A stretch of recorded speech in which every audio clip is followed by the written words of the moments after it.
मी Shyamal Sable, MC news Jalna बातमीपत्रात आपलं सर्वांचं स्वागत। या बातमीपत्राचे प्रायोजक आहेत संजीवनी मल्टी स्पेशालिटी हॉस्पिटल, आपल्या आरोग्याची संजीवनी, the skill to heal, the speed to care. Varad electronics and furniture, AC, deep freezer आणि वॉटर कूलरचे माहेरघर, भव्य शोरूम आता नव्या स्वरूपात। नागरेज मसाले, अस्सल मराठमोळी गावरान चवीसाठी नागरेज मसाले आपल्या जवळच्या किराणा दुकानात उपलब्ध। आणि यशोदा हॉस्पिटल, प्रसूतीगृह, बाल रुग्णालय, वंध्यत्व निवारण आणि सोनोग्राफी सेंटर।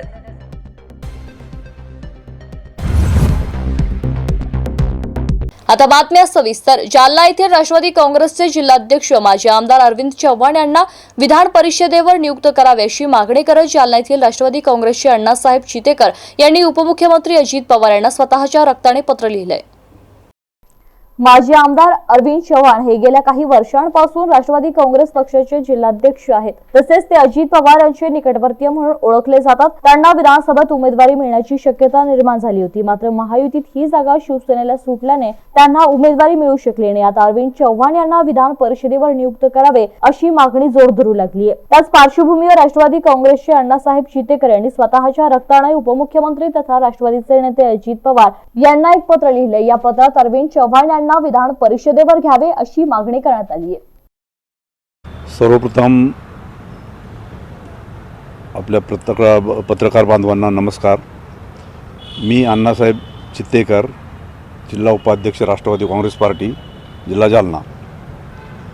मी आज माझ्या स्वतःच्या रक्तानं सन्माननीय राज्याचे उपमुख्यमंत्री अजितदादा पवार साहेबांना विनंती केलेली आहे की जालना जिल्ह्याचे जिल्हाध्यक्ष माजी आमदार अरविंदरावजी चव्हाण साहेब यांना विधान परिषदेवर घ्यावे, ही मी अशी विनंती केलेली आहे। मराठवाड्याची जागा आपले परभणीचे पाथरीचे विधानसभेचे आमदार सन्माननीय राजेशजी विटेकर साहेब हे विधान परिषदेवर सभेवर निवडून गेलेले आहेत, त्यांची जागा खाली होणार आहे। त्यामुळे माझी अजितदादांना, माझीच नव्हे तर जालना जिल्ह्यातील तमाम कार्यकर्त्याची, पदाधिकाऱ्याची इच्छा आहे की माजी आमदार अरविंदरावजी चव्हाण साहेबांना विधान परिषदेवर घ्यावे। कारण की अरविंदरावजी चव्हाण साहेब हे असे एक नेतृत्व आहे की ते सर्व जाती धर्माच्या लोकांना सोबत घेऊन चालतात। आज जालना जिल्ह्याच्या कानाकोपऱ्यामध्ये राष्ट्रवादी हा पक्ष त्यांनी पोहोचवला आहे। या अगोदर जर बघितलं तर राष्ट्रवादी एका तालुक्यापुरती मर्यादित होती, परंतु आज एवढ्या मोठ्या प्रमाणात चव्हाण साहेबांनी मोठ्या प्रमाणात काम करून राष्ट्रवादीचा विस्तार केलेला आहे आणि प्रत्येक जाती धर्माच्या कार्यकर्त्यांना, पदाधिकाऱ्यांना न्याय देण्याचं काम चव्हाण साहेबांनी केलेलं आहे।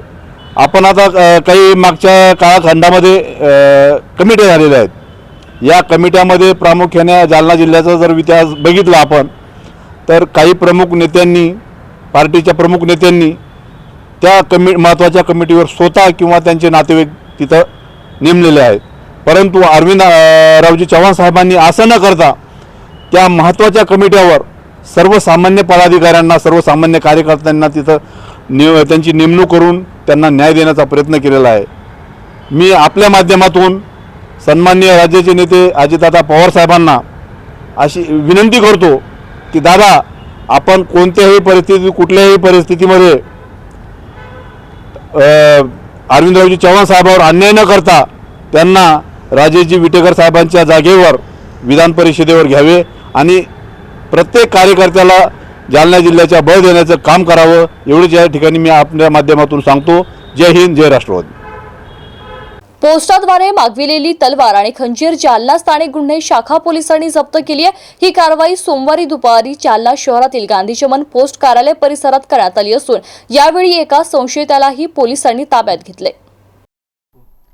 सय्यद तौसिफ सय्यद शफीक राहता पद्मावती नगर बारवाले कॉलेजच्या मागे जालनाचं ताब्यात घेतलेल्या संशयिताचं नाव आहे। पोस्टाद्वारे तलवारी मागविण्यात आल्याची माहिती स्थानिक गुन्हे शाखेचे पोलीस निरीक्षक पंकज जाधव यांना मिळाली होती। त्या माहितीवरून एलसीबीच्या पथकाने सोमवारी दुपारी शहरातील गांधी चमन भागातील पोस्ट कार्यालयाच्या परिसरात सापळा रचला।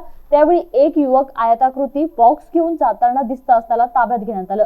बॉक्सची पाहणी केली असता आतमध्ये 5,000 रुपयांची तलवार, 1,000 रुपयांचा खंजीर आढळून आला। पोलिसांनी सय्यद तोसिफ सय्यद शफीक याला ताब्यात घेतले असून तलवार खंजीरही जप्त केलाय। या प्रकरणात सय्यद विरुद्ध कदीम पोलीस ठाण्यात गुन्हा दाखल करण्यात आलाय। बांगलादेशात हिंदूवर होणाऱ्या अत्याचाराच्या निषेधार्थ जालना सकल हिंदू समाजाच्या वतीने निषेध मोर्चा काढण्यात आला होता। जालना जिल्ह्यातील जालना, बदनापूर, मंठा तालुक्यात हिंदू समाज रस्त्यावर उतरून यात सहभागी झाला होता। बांगलादेशात हिंदूवर होणाऱ्या अत्याचाराच्या निषेधार्थ जालना जिल्ह्यातील जालना, बदनापूर आणि मंठा तालुक्यात सकल हिंदू समाजाच्या वतीने निषेध मोर्चा काढण्यात आलाय। जालना शहरात अंबड चौफुली ते जिल्हाधिकारी कार्यालयापर्यंत पायी मोर्चा काढत सकल हिंदू समाजाने जिल्हाधिकाऱ्यांना निवेदन दिले, तर बदनापूर येथे सकल हिंदू समाजाच्या वतीने रास्ता रोको आंदोलन करण्यात आले आणि मंठा तालुक्यात सकल हिंदू समाजाच्या वतीने मंठा शहर बंदची हाक देण्यात आली होती। सर, काय सांगाल? आज हिंदू समाज रस्त्यावर उतरलेला आहे आणि आजचा दिवस का मोर्चासाठी, काय कशासाठी मोर्चा काढला? बघा, आज 10 डिसेंबर आहे आणि 10 डिसेंबर म्हणजे मानवाधिकाराचा दिवस आहे आणि बांगलादेशामध्ये जो मानवाधिकाराविरुद्ध जो अल्पसंख्याक हिंदूंवर, बौद्धांवर आणि इतर अल्पसंख्याक जे आहेत आपले हिंदू, त्यांच्यावर जो अत्याचार होतोय, त्यामुळे आज सगळं हिंदू समाज रस्त्यावर उतरलेला आहे आणि तिथल्या होणाऱ्या बाल असतील, महिला असतील, आपले मंदिरं असतील किंवा तिथल्या इस्कॉन टेम्पलचे आपले महाराज असतील, त्यांना बेकायदेशीर गुन्ह्यामध्ये ज्याच्यात त्यांचा कुठलाही दोष नसताना त्यांना अटक करून अमानुष त्यांना जी वागणूक देते, त्याच्यासाठी हा सकल हिंदू समाज आज भारताच्या देशामध्ये सर्वत्र सगळे आज घराबाहेर निघलेला आहे। सर, जिल्ह्यामध्ये आज किती ठिकाणी मोर्चे निघाले आणि काय स्वरूप होतं सगळ्या मोर्चे? आज 8 तालुक्यांमध्ये सगळ्या सकल हिंदू समाजांनी मोर्चा काढलेला आहे आणि नरेंद्रभाई मोदी आपले देशाचे पंतप्रधान यांना हे निवेदन आम्ही सादर करणार आहे मार्फत। इथं जालन्यात असेल तर कलेक्टर साहेब असतील आणि तालुक्याला तहसीलदार असतील। जालना शहरातील प्रमुख वसाहत असलेल्या ढवळेश्वर परिसरातील बालाजी चौक ते राजूर चौफुली या रस्त्याची अत्यंत दयनीय अवस्था झाली आहे। हा रस्ता तात्काळ दुरुस्त करावा, अन्यथा मोठे आंदोलन छेडण्याचा इशारा माजी नगरसेवक जीवन सले यांनी दिलाय। बालाजी चौक ते राजूर चौफुलीपर्यंत रस्त्याची दुरवस्था झाली आहे, त्यामुळे या रोडवर खड्ड्यांमुळे अपघात देखील वाढलेत। ढवळेश्वर परिसरामध्ये ढवळेश्वर महादेव मंदिर हे जागृत देवस्थान असून या ठिकाणी श्रावण महिन्यात भाविक भक्तांची मोठी गर्दी असते। या रस्त्यावर नेहमी वर्दळ असते, मात्र याकडे प्रशासन दुर्लक्ष करत असल्याने नागरिकांना नाहक त्रास सहन करावा लागतोय। माजी नगरसेवक जीवन सले यांनी महानगरपालिका आयुक्त संतोष खांडेकर यांची भेट घेऊन या रोडच्या संदर्भात अनेक वेळा तक्रारी देखील केल्या आहेत। तात्काळ या रोडची दुरुस्ती झाली नाही तर राजूर चौफुलीवर मोठा रास्ता रोको आंदोलन करण्यात येईल, असा इशारा माजी नगरसेवक जीवन सले यांनी एमसीएन न्यूजशी बोलताना सांगितले। नाव सांगा आणि हा रोडवर एवढे खड्डे पडलेत, आपण इकडचे रहिवासी आहे, काय सांगाल? काय नाव आहे आपलं? माझं नाव विष्णुपंत मोरे।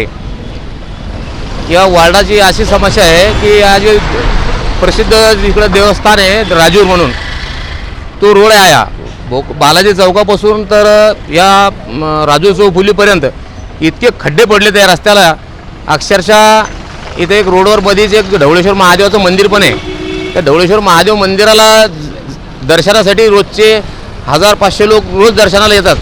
त्यामुळे काय होतं, बाईकवरून पडून बऱ्याचशा लोकांचे काहीचे हातपाय मोडले, काहीचं कंबर मोडलं, आजही काही पेशंट हॉस्पिटलला ॲडमिट आहेत आणि बरंचसं नुकसान होतं आहे, गाड्याचं पण नुकसान होतं आहे, खूप लोक पडले तिथं, असं बरंचसं नुकसान झालं आहे आणि प्रशासनाला आम्ही वारंवार विनंती करू नये, या रोडकडे कोणी लक्ष देत नाही, तर आमची एवढीच विनंती आहे की बाबा प्रशासनानं याच्याकडे लक्ष द्यावं आणि नाही किमान रोड तर डागडुजी तरी करून द्यावी या रोडची, एवढीच माझी विनंती आहे।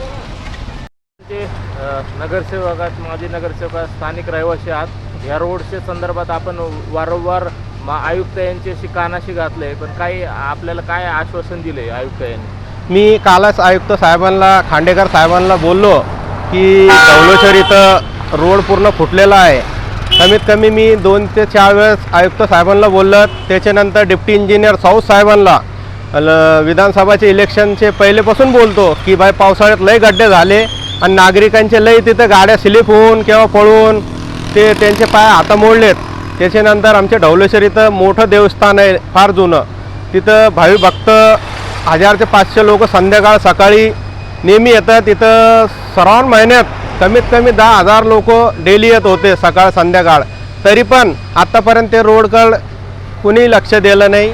मी डिप्टी इंजिनियर साहेबांना वारंवार 4 ते 5 वेळा सांगितलं। काल परवा पण मी आपले आयुक्त संतोष खांडेकर साहेबांना, त्यांना पण बोललेलं आहे हे रोडच्या बाबतीत. त्यांनी आश्वासन दिलं की करू म्हणून आपण. यापुढचं पाऊल काय राहणार आहे तुमचं? मी उद्या परवा पत्र देणार आयुक्त साहेबांना. त्यांनी जरी लवकर हे काम सुरू नाही केलं तर मी इथं राजूर चौफुल्ली इथं रस्ता रोको करणार. पंडित दीनदयाल उपाध्याय शिक्षण संस्था संचलित धर्मवीर संभाजी विद्यालय संभाजीनगर येथे वर्धापन दिनानिमित्त क्रीडा स्पर्धेचं आयोजन करण्यात आलं होतं. या स्पर्धेत आळवी येथील संत भगवान बाबा आश्रम शाळेने घवघवीत यश मिळविले. पंडित दीनदयाल उपाध्याय शिक्षण संस्था संचलित धर्मवीर संभाजी विद्यालय संभाजीनगर येथे वर्धापन दिनानिमित्त क्रीडा स्पर्धेचं आयोजन करण्यात आलं होतं. या क्रीडा स्पर्धेत कबड्डी, खो खो, मल्लखांब या खेळांचा समावेश करण्यात आला होता. स्पर्धेत आळवी आश्रम शाळेने विजयाची परंपरा कायम ठेवत संत भगवान बाबा प्राथमिक आणि माध्यमिक आश्रम शाळेने कबड्डी या स्पर्धेमध्ये प्रथम क्रमांक पटकाविलाय. तसेच खो खो या स्पर्धेमध्ये द्वितीय क्रमांक पटकावलाय. मल्लखांब मध्ये 3 विद्यार्थी उत्तीर्ण झाले. या यशाबद्दल संस्थेचे उपाध्यक्ष देवजीभाई पटेल, सचिव गावंडे, संचालक डॉक्टर ठोंबरे, संचालक गाडेकर, पठाडे, कुलकर्णी, मेटे, आळवी आश्रम शाळेचे मुख्याध्यापक अरविंद पवार आदींनी क्रीडा शिक्षक स्वप्नील आणि चिमुकल्यांचे अभिनंदन करत कौतुक केले. याबरोबर जालना बातमीपत्र ते संपलंय. पाहत राहा MCN न्यूज. नमस्कार.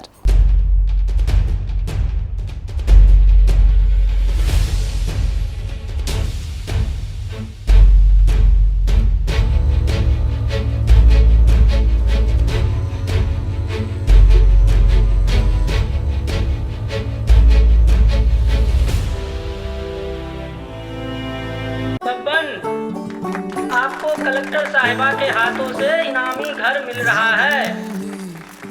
आपका घर बहुत सुंदर होगा ना? अरे नहीं बेटा, हम तो बहुत छोटे आदमी हैं। चाचू डोंट वरी, मैं बड़ी होकर आपके लिए और सबके लिए मजबूत और सुंदर घर बना के दूंगी. कालिका सरिया लाना मत भूलना. कालिका TMT सरिया कंक्रीट से करे मजबूत जोड़ और भूकंप, संग, आग से लड़कर घर को दे दीर्घायु. कालिका सरिया मैं भूली नहीं. बेटिया आप कलेक्टर. कालिका TMT, फैसला जो मजबूत हो. Varad electronics and furniture branded उत्पादनांचे भव्य दालन.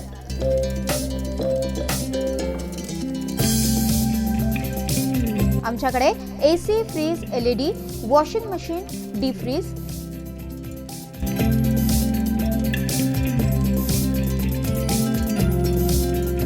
सोफा सेट, कॉट, कपाट, टेबल, खुर्च्या यासह सर्व प्रकारचे इलेक्ट्रॉनिक साहित्य आणि फर्निचर योग्य दरात मिळेल. इलेक्ट्रॉनिक उत्पादने आणि फर्निचरसह लग्न साहित्य खरेदीवर विशेष सवलत देखील उपलब्ध. लग्न साहित्यावर हमखास गिफ्ट. विविध वस्तूंवर तात्काळ कर्ज उपलब्ध. AC, डीप फ्रीझर आणि वॉटर कूलरचे माहेर घर.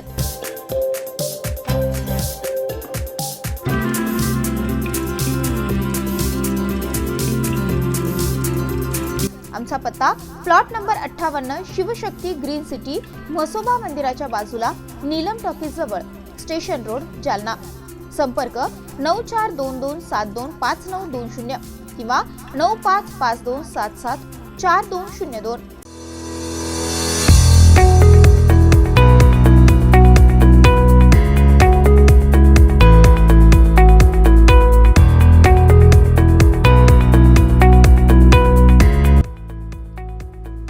जालना मंठा रोडवरील रामनगर शुगर फॅक्टरी जवळील हिंद पेट्रोल पंपासाठी एक अनुभवी मॅनेजर कामासाठी पाहिजे. तसेच जालना शहरातील अंबड चौफुली जवळील गोल्डी लॉन्स समोरील जय भारत पेट्रोल पंपावर कार्यालयीन कामकाजासाठी एक महिला पाहिजे. आमचा संपर्क 9175083166.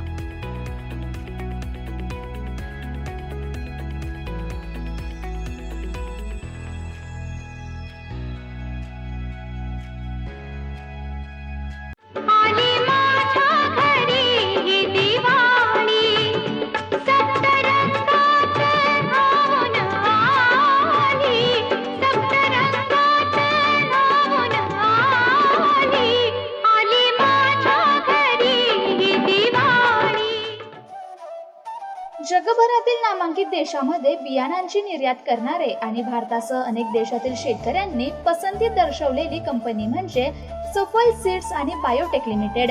कंपनीची वैशिष्ट्ये सर्व प्रकारच्या भाज्यांची उत्कृष्ट बियाणे, टरबूज, खरबूज यासारख्या फळांची दमदार बियाणे, कापूस, तांदूळ, मका, बाजरी, सूर्यफूल, सोयाबीन, ज्वारी यासह अनेक पिकांच्या विश्वासार्ह बियाणांचे माहेरघर सफल सीड्स आणि बायोटेक लिमिटेड जालना तर्फे सर्व नागरिकांना दीपावलीच्या हार्दिक शुभेच्छा.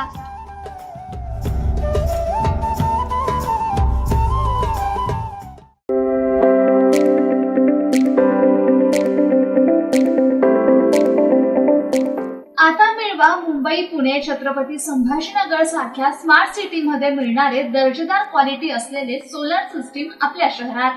आरोही सोलार पॉवर आणि वॉटर हीटर ग्राहकांना घरपोच सर्वात स्वस्त सोलार सिस्टम स्थापित करून देणारी नामांकित कंपनी. आमची वैशिष्ट्ये: महावितरणच्या घरगुती ग्राहकांसाठी शासकीय योजनेतून सबसिडी, आता घरीच वीज तयार करून महावितरणला वीज विकण्याची सुवर्ण संधी, छतावरील सौर ऊर्जा पॅनलद्वारे वीज निर्मिती आणि वीज बिल शून्य, विविध बँकांकडून सवलतीच्या दरात कर्जाची व्यवस्था, प्रथम नोंदणी, प्रथम प्राधान्य, 3 किलोवॅट पासून 10 किलोवॅट पर्यंत सोलार पॉवर सिस्टम उपलब्ध. आमचा पत्ता: आरोही सोलार पॉवर आणि water heater, green energy solution, Mantha Ambad bypass, Krishna mall समोर, Krishnakunj colony, shop number 1, Jalna. संपर्क: श्री अतुल देशमुख, 8888555525 आणि रवी तौर 9022952215.